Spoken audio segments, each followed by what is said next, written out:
we knew where the enhanced interrogation program that the Bush administration used had come from before.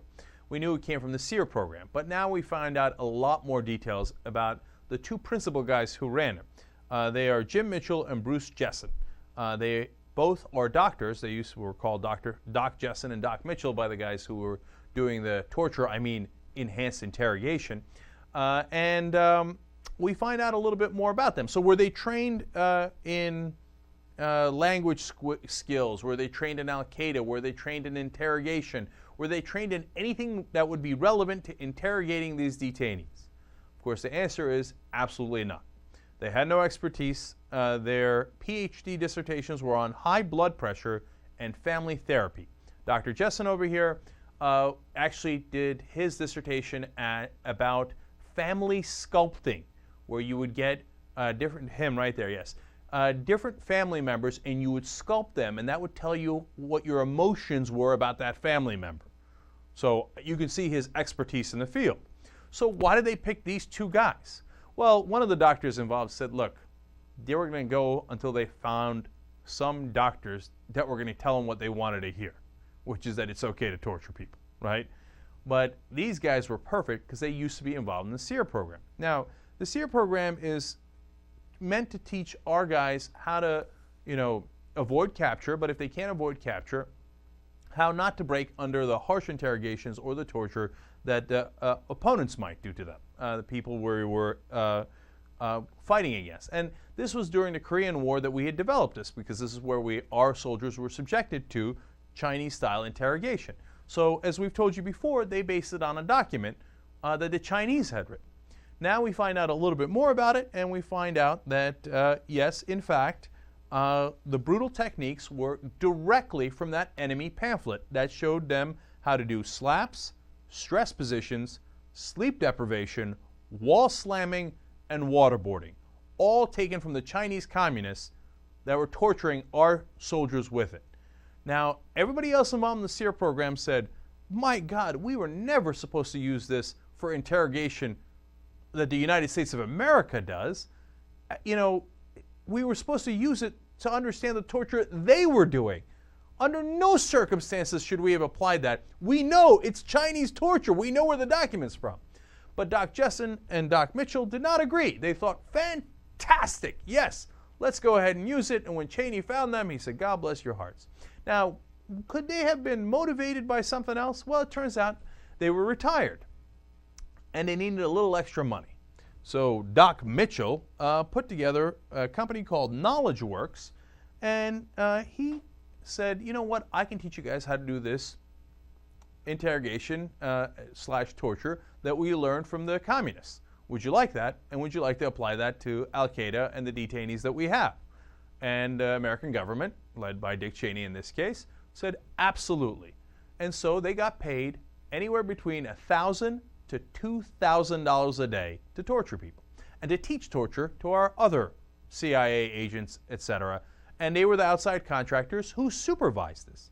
Plus, one of them, well, it appears both of them, but certainly Dr. Jessen seemed kind of into it. Now, why do I say that? Because he used to be in charge of supervising other psychologists in the SEER program. He voluntarily changed his position to what would appear to be a lower position, a guy who does the fake interrogations of our troops when we're training them. Everybody found that a little surprising. And then they watched the videotape of him doing it to our soldiers, pretending to be the Chinese torturers. And his colleagues got so concerned about what he was doing that they pulled him aside and said, look, they showed him his own tapes, and they're like, look, you look pretty scary here. It looks like you're out of control. Jessen, can you bring this thing down? And we have concern here that you're out of hand. The guy wanted to do it. He was itching to do it from day one. Why else do you volunteer to basically step down in position so that you can act out the role of the torturer? So when Dick Cheney actually needs torturers, he jumps at it.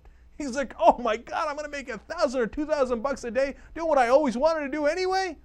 These guys fancy themselves survivalists. They go ice rock climbing together, etc.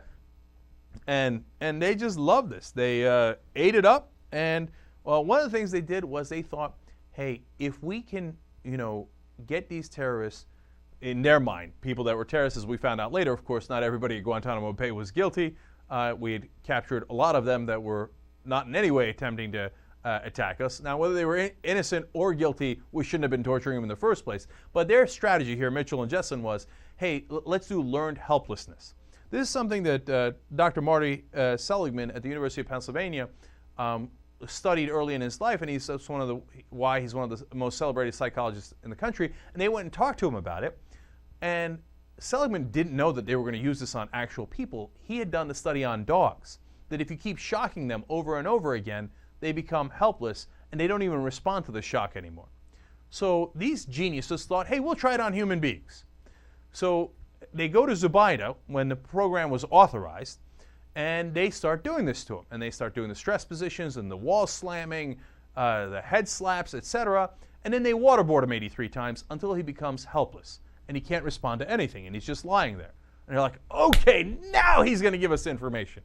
Except, of course, he didn't, because like the dogs, he became helpless, and he didn't respond to a damn thing. And then the higher-ups finally came in, they looked at it, and they said, yeah, it doesn't look like he's going to say anything more. Yeah, because you broke him. You broke him psychologically, mentally, etc., so that he gave you no relevant information. Now, we did get some good information from Zubaida, but we got that from the FBI interrogators, who talked to him ahead of time before the torture began. And now people within the CIA, FBI, every other government organization concede, yes, we got the relevant information before we tortured him, and we got nothing after we tortured him. But after the colossal failure of Abu Zubaydah, and anybody could see that that was a failure, they decided, well, we're having too much fun, we're going to go ahead and do it to everybody anyway. They did it to 27 different guys, these different techniques. And of course, when they got Khalid Sheikh Mohammed, they waterboarded him 183 times, which goes to show you it's masochism.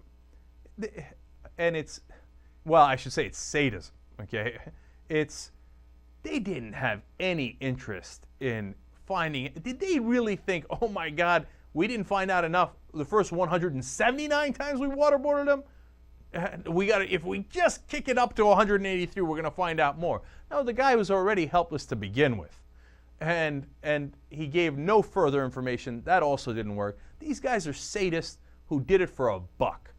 And now the Obama administration has stepped in and said, we won't be doing this anymore. We're not going to let outside contractors torture people for money. Okay? And that is exactly what Cheney authorized, and it was sick. By the way, one little footnote to this. They go back and tell Professor Seligman, hey, they used your experiment and what you learned about dogs on human beings. And he's like, oh my God, what have they done? You know what he is best known for now? He's the father of positive psychology. That's what Professor Seligman is. They took the guy who's the father of positive psychology and they used his experiments to torture human beings. These are the sick, twisted people we had in charge of our government. And the one quote that really struck me was that doctor who said they were going to go doctor to doctor until they found the guys who'd do it for them. And Jessen and Mitchell were it. They're deplorable, and they sicken me.